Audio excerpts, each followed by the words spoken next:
Welcome to CarePOD, a safe place to educate, inspire, and renew the caregiver. Listen in with our host, Dr. Kiplee Bell, as she interviews different experts along the caregiving journey.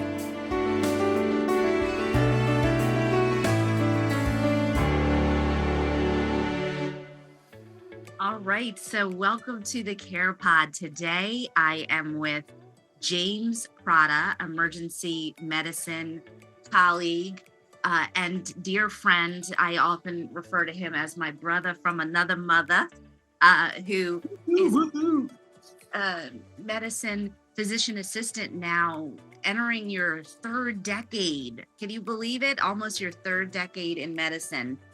Yeah. Welcome to the CarePOD. Thank you for being with us today. Thank you so much for having me. Wow, it's a pleasure seeing you. Yeah. So I want to get right to it. We hear so much about how, doctors don't listen, clinicians don't listen, they don't care. I'm in the emergency department for 25 hours waiting for my loved one to be seen. When should I go to the ER? When should I stay home? How do I know whether to do telehealth or urgent care or emergent care? All of these questions that are valid concerns for the consumer, really. What do you say? What is your feedback on to patients and families? Well, what you just described here, Kiplee, excuse me, it's a quagmire. Medicine is a quagmire of decision making for access to care. When to go to the ER, I think is an important question, and when not to go to the ER. So, like, if your primary care provider is recommending you go to the ER if your symptoms worsen, I think that's valid to go to, any emergency department, or possibly urgent care. But the volume has increased so exponentially in emergency departments throughout the past 3 years, since COVID has turned the world upside down. So I guess what you're asking me is, when should you bring a loved one to the ER? I would say if their symptoms are worsening, you're not sure. I know myself, the way I practice is, I'll tell a patient that I see in the ER, return to the ER if symptoms worsen. And I think that's important. Or, send me a message where I can kind of, field it on the phone call or have them come back in to reevaluate it. There's something important you said there, because there is a gap in education, in that we tell patients, okay, if your symptoms increase, worsen, or change, right, go to the Right. but Right.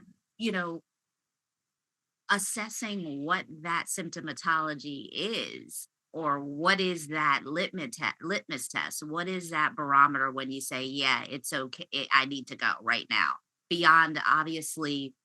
I think the biggest misnomer is that how many emergencies, right, do we really treat in the emergency room? I think the emergency Correct. room has become the amplified, primary care office. So, Yeah, it can be. It can be like all primary care stuff, and then a small percentage of, true emergencies. I think in this country, though, access to care for people is important. After the emergence of COVID, and now we're dealing with the aftermath in the emergency department, there's not many primary care providers, taking their patients, on schedule for, for visits like they used to. A lot of primary care providers retired, or they're not practicing, or their practice has gotten so busy they're overwhelmed. The ERs are overwhelmed, which we would expect, as well as urgent cares in the area. I happen to live and work in an area where, there's a lot of healthcare institutions and urgent cares that patients can get access to care to. But the market, the whole system is just so flooded. And I think patients, what it comes down to is access to care and having that good continuity of care, communication with your provider, and having that provider communicate with the patient. That provider patient communication is, I think, is the hallmark of medicine. Take the whole medical component out of it, medical education and stuff like that, but that communication between the provider and the patient is what makes the difference. It really does.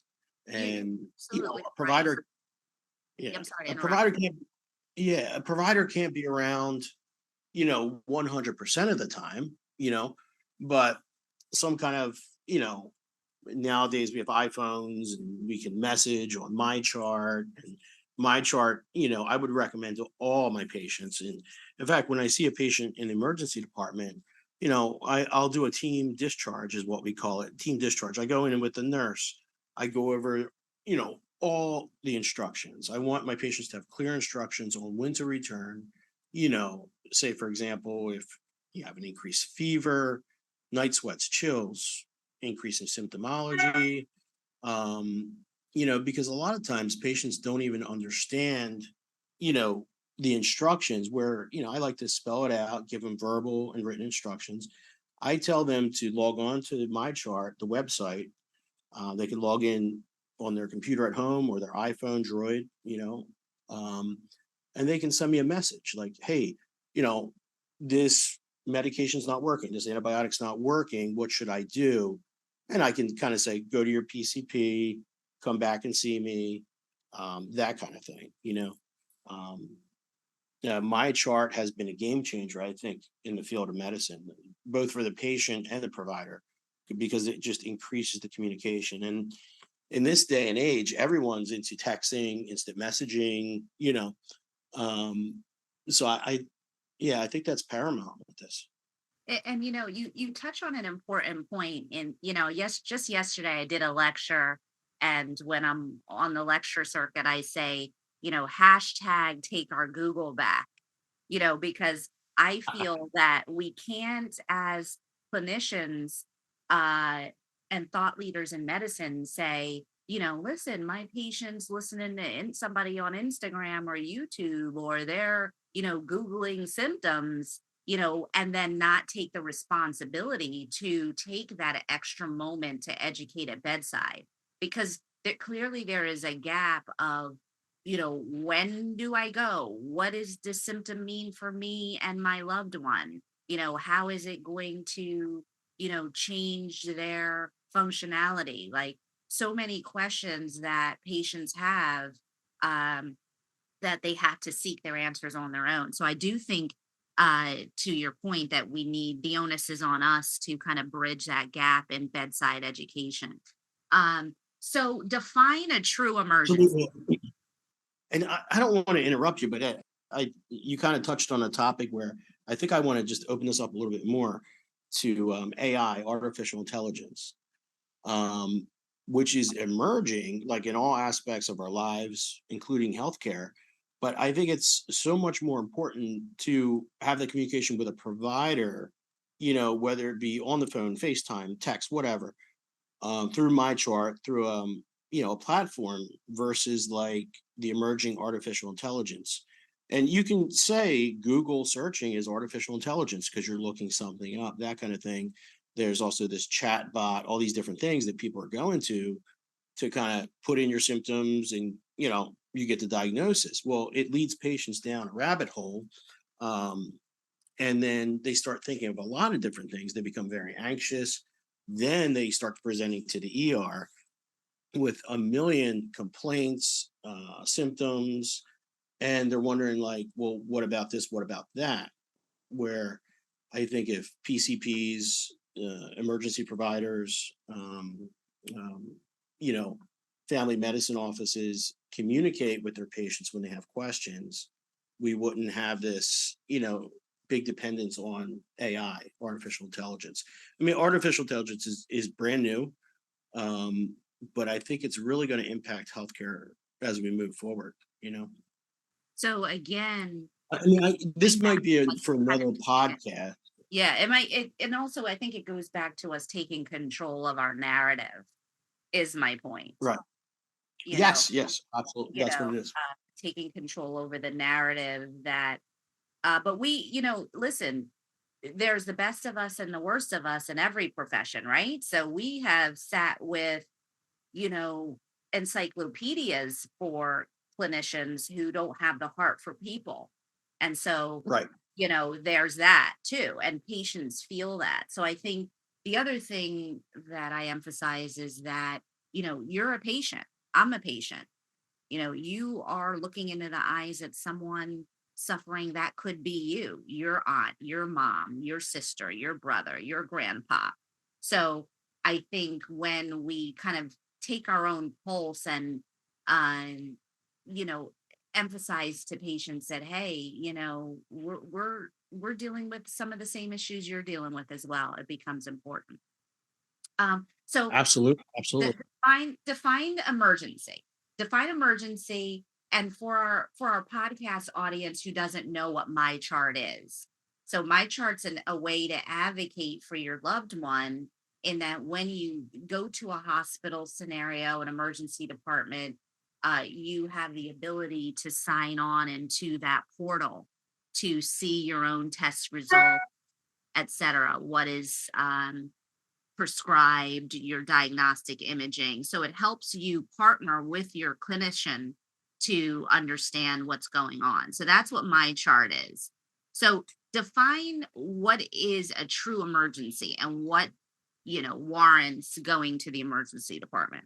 Okay, so a true emergency is a situation in which a reasonably prudent person without any kind of medical training will determine that immediate care is needed. That is the formal term. Okay, but we want to do a deep dive into this. Let's do a deep dive into this. What is a true emergency? Um, you know, emergency would be like a loved one falling, God forbid, injuring themselves. Even if you have medical training, like you're not sure what to do, or you do know what to do, and you need extra help. You I would, kind of tell your listeners and your patients like a true emergency is really, you know, a situation or a complaint where you're just really unsure. Obviously we all know cardiac arrest is a true emergency, CPR, etc. But a lot of times like a sprained ankle, is that a true emergency or can it be seen at urgent care if it's mild? Some people have no idea, like, because they're not medically trained. So, I'm going to take this definition of the situation in which a reasonably prudent person without medical training would determine that immediate care is needed. And I'm going to expand on it and just say, if you feel as a family member, as a participant, as a public member, whatever, that you have an emergency on your hands, I'm going to say, go ahead and pull the trigger and say, hey, this is an emergency. I got to get to a healthcare facility. Um, we can kind of dive a little deeper too. Like if it's, if there's an airway issue, asthmatic, acute asthma, that's a true emergency. That needs to be seen at the emergency department. Abdominal pain that's intractable, meaning that you can't really get control of this pain, that's a true emergency.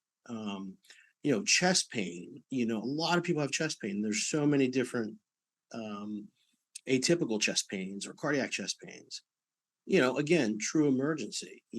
So I would say if you're having, any of those things and you're concerned, headache, stroke-like symptoms that's not going away, abdominal pain, get to your closest emergency department and get the care you need.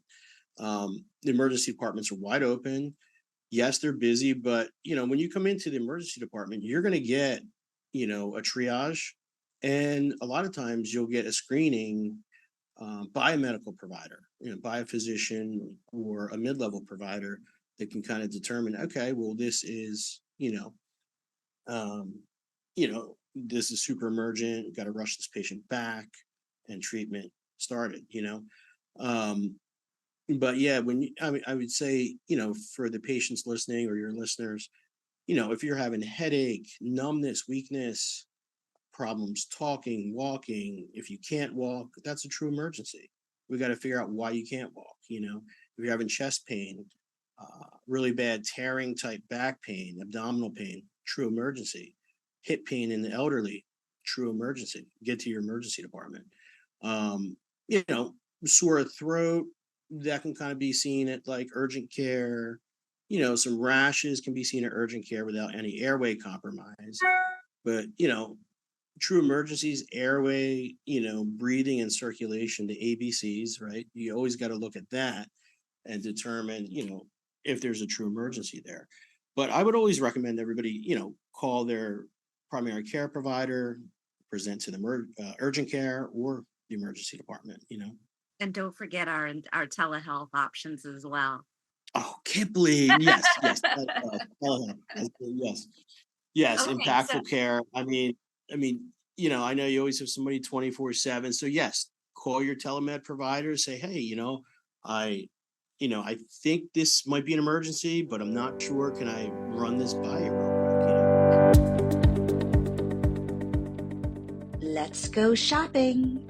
Check out impactfulcaregiving.store. There, you will find everything from assisted devices to comfort care items and even tech to support your aging loved one and relieve a little caregiver stress along the way. So I want you to give me your top 10 tips for a successful emergency department visit. So Top 10. yes, I'm Miss Mary Sunshine, and I have decided that it is a necessity for me to take my aging loved one to the emergency department. So I want you, if you were the mouthpiece for every emergency department in this country, to say, this is what your expectations should be, both of yourselves as family members and what you should expect from the clinician when you arrive. So give us your top 10 successful tips for an emergency department visit. Wow, Kiplee caught me off guard with this one, but we're going to jump right into this. So I would say, first of all, before you go to the emergency department, know that the emergency department is very busy. There's a lot of different things going on. There's a lot of what we call resources happening. Resources meaning, patients getting medications, nursing resources, provider resources, that kind of stuff. I would say the number one thing is patience. Right? You want to have patience with yourself and with your loved one. If you feel that your loved one needs emergency care, go to the emergency department. I hope it's not like a 911 situation where you have to call the paramedics and that kind of thing, and you can kind of go in the waiting room, get your loved one triaged. Be very nice, be kind. So number one would be patience. Number two, be very kind to, the emergency department staff. They are here to help you. They're not here to harm you or to hinder you or anything like that. So number one, patience. Number two, be kind. Number three, be compassionate to the emergency department and what everything's, all the happenings in the emergency department. Because you're going to have, not only is there a waiting room, there's an area where, EMS and paramedics are coming in. You don't know what is coming in through the doors in the back with EMS. You don't know what kind of emergencies they're dealing with. Number four, understand that, everyone's doing their best job. There may be some staffing issues, but for the most part, we're well staffed, well trained to handle any emergency that comes in the door. So understand, those things. I guess number five would be, once you're back in the emergency department, you might need some ancillary testing. You might need some labs, some blood work testing. You may need an X-ray. You may need a CAT scan. You may need an MRI. All these different things. Be patient with that. There's other patients there, so be cognizant of that. And if you're waiting for an x-ray or an imaging test or laboratory results, be patient with everyone. That's important. Number 6, as you get in your, as you get all your stuff done, be patient for the provider to give you the results. The provider is going to give you all the results. You may be there for 3 hours, 2 hours, 5 hours, 6 hours, but the provider and the nurse are working very hard, along with the ER techs and the ancillary staff, meaning X-ray techs, CAT scan techs, um, to kind of provide the best care for you. You know, most emergency departments, they work on different, virtues or values, how they want their patients treated, and it's, world-class experiences they want their patients to be treated by, um, world-class parameters. So you're just kind of patient, all those things are going to get done. Number 7, once you get your results, your provider may say, hey, um, everything looks great, follow up with your PCP. You want to ask your provider for detailed instructions. I think detailed instructions for patients are super important. Hey, follow up within this period of time, 1 to 2 days with your primary care doctor. Oh, follow up within a week.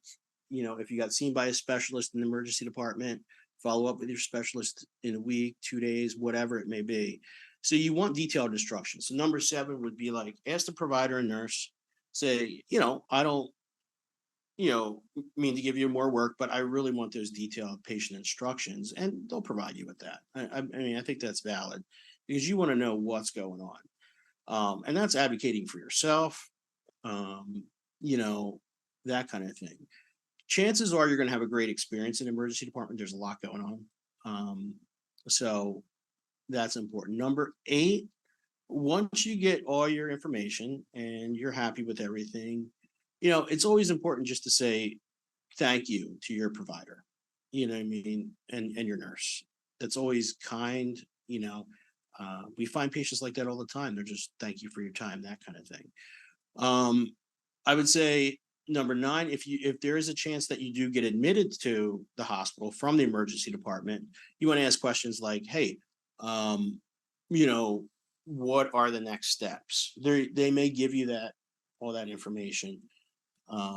But I would say most of our visits are treat and release, meaning we see the patient, we treat them for whatever they came in for, and then they're going to follow up with their primary care provider. Um, and I would say number 10, after you get your instructions and everything, log into that my chart. Really log into that my chart so you can kind of take control of your healthcare. Um, and I just want to, I don't know how much time we have here, Kip, and I don't want to take your time, but I've had a bunch of patients throughout the years, like they had good experiences, and then they'll send like a little card to the emergency department saying, thank you for the experience. It may be an email.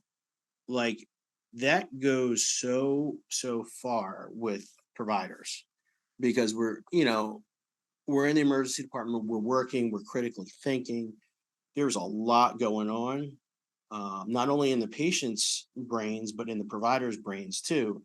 But to have a patient say, hey, thank you for everything you did for me. It could be the smallest card ever, um, or little message or email. It means the world to these providers and these nurses. Absolutely. So, yeah. And to piggyback off of your list too. So I think also it's patients across colleagues, you know, to look at your colleague to say, you know what, I see what you're doing. I applaud your work. You're an excellent leader. I know you're carrying a lot of pressure right now. I see you're stressed. I see you're hungry. Take a break. I'll carry this patient for you. I'll cover this room while you step out uh, of the department for a second. I think patients with one another as colleagues is important in this, you know, high demand, high stress environment, regardless of specialty. And then you Right. spoke to, you know, really a shared empathy when you talk about compassion and patience and kindness. there's a lot of sights and sounds and smells. And, I think having been alongside you, working clinically, the frustration comes when, someone is so impatient and they're there with a stubbed toe, and that toe is extremely important to them. And we don't belabor that stubbed toe. But at the same time, there's someone in the other room that is in having an acute heart attack, and they were just as patient as can be and as pleasant as can be, and they weren't complaining. And here they're having a major emergency. And so Right. having shared empathy to look at your neighbor, when you're there in the department, to understand, wow, you know what? My emergency may not be as bad as my neighbor's right now. So let me sit here and not complain and understand that, you know what? It may be a 5-hour wait. Um, Right. Right. so I think that's important. I also like to encourage patients to, bring their bags of comfort, not if Hmm. you're with abdominal pain. We don't want you snacking on Doritos from the vending machine. But we, as the caregiver, we want you to be prepared with your iPhone chargers and your magazines, your, Right. things to help you pass the time and to decrease the anxious feelings of not knowing what's going to occur next. Yeah. Uh, Yeah. so And yeah, I think that's important, a lot of, like I, I keep going back to my chart. I go back to my chart because a lot of patients have my chart on their iPhones or droids. And they can see like all the progress of their care while in the emergency department. They'll see their labs, their imaging, stuff like that. Which kind of, gives some peace of mind. Sometimes it can be a little hectic if they see the results and then you as the provider don't get them in time or they get them before you. But, we kind of get into once we get into my chart and the results and everything, I always think it's important, I make this a practice of my own, to have what we call the shared decision making discussion. You have to have a shared decision making discussion with your patients, where you kind of sit down and say, hey, this is what's going on, this is where we're at, here's the results. I always try to, throw in a joke or two to loosen people up, because in another podcast we should get into like, how people feel when they come in an emergency department. Imagine somebody who's never been in an emergency department, how anxious they feel. Like you mentioned, sights and sounds. I mean, overstimulation off the chart. I mean, you have monitors going, you have bells, whistles, people yelling, people talking. I mean, there's a lot going on. So if somebody's not used to that environment, which most people aren't, their anxiety level can go through the roof. They become overstimulated, and then they can shut down on you too, or, not tell you the whole story because they want to get out of there and that kind of thing. So, but that's for another yeah, podcast. I don't want, that is, it want is to do it. important. It is. You spoke about ancillary testing, X-rays, MRIs, the like. I'd really like you to set the expectation for that, though, because I know clinically myself over the years, it seems almost cruel or negligent to say to a patient, well, we don't have that specific test out of the emergency department. So set the expectations over when an MRI is indicated or not indicated, or when that patient has to get that test as an outpatient, et cetera. Yeah. So this is a great question and something, I deal with every day. Um, the thing is, you know, a lot of patients, are recommended to get an MRI for many different reasons. It could be, for back pain, could be for a lot of different things.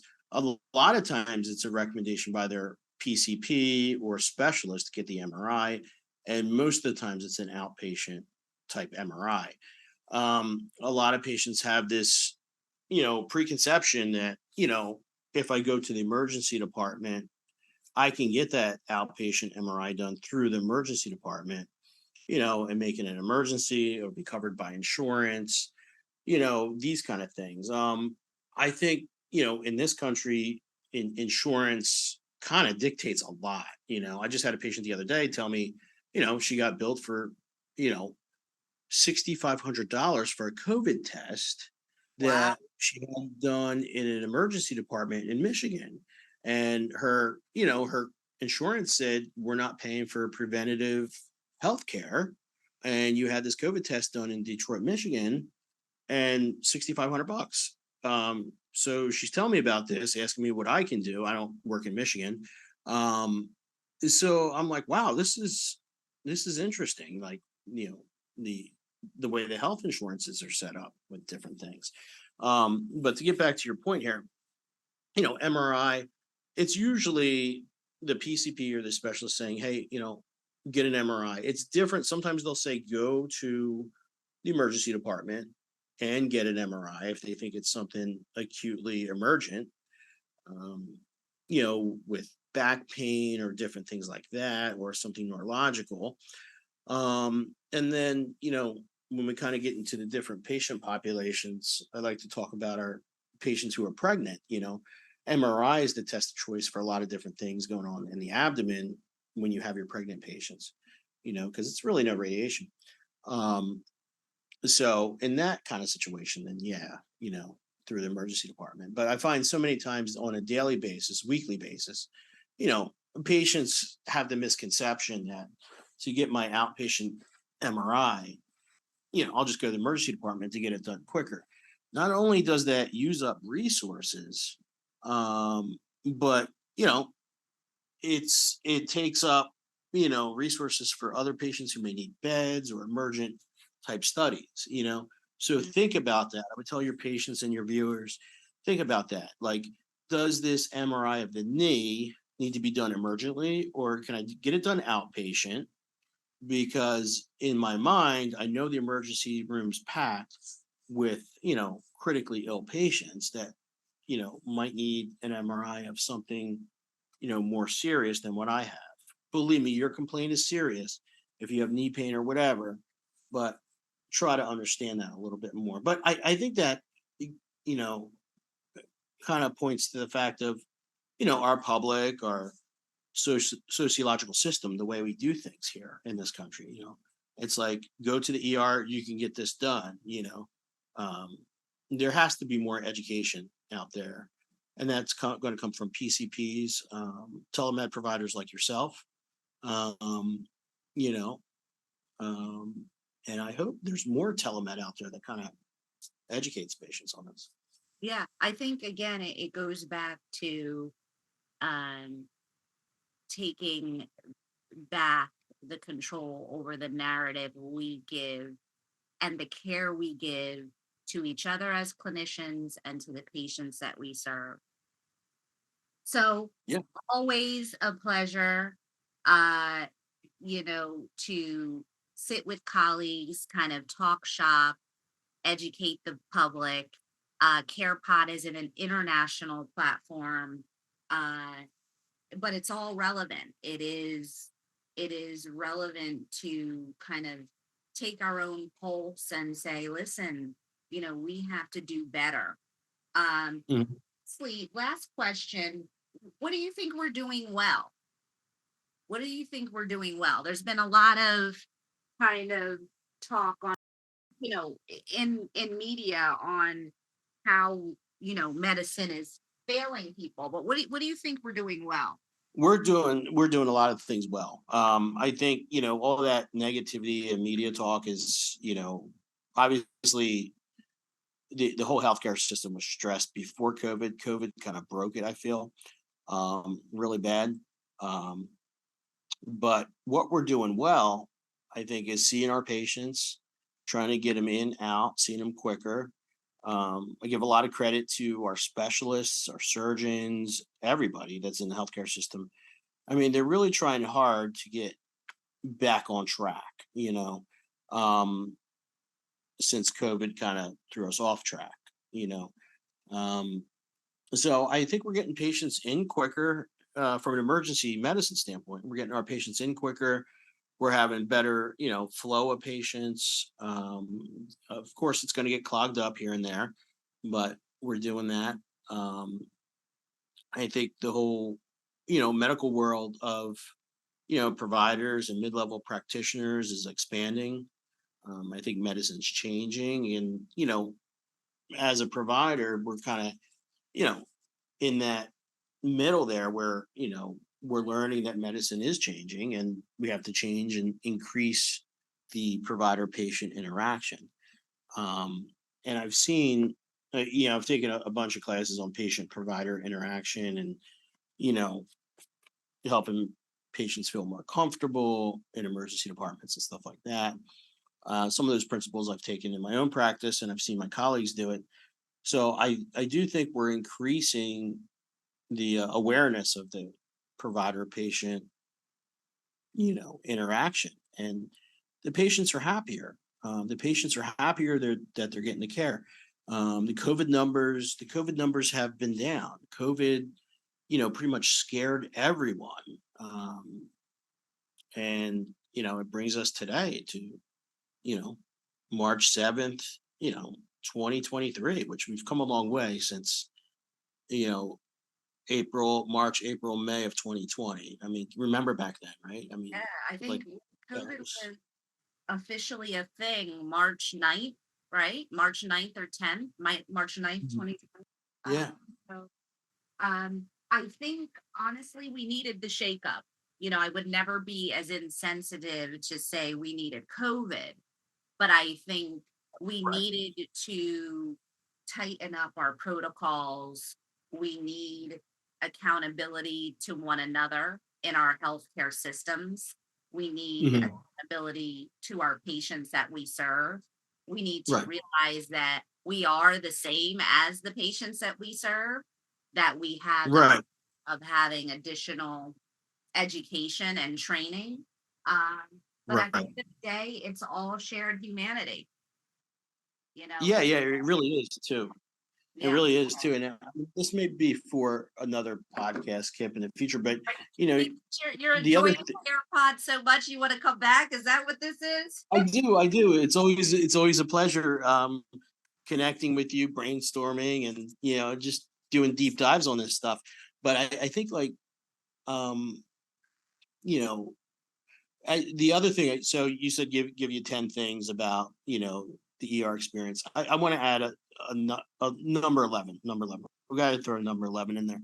Like when you're in the ER, understand that providers also are human. Like you brought up humanity. Providers are also human. Not only are they seeing, X amount of patients in the emergency department, multitasking, like excellence, but they're also human. So, you know, they have families, all these kind of things play into the role of a provider.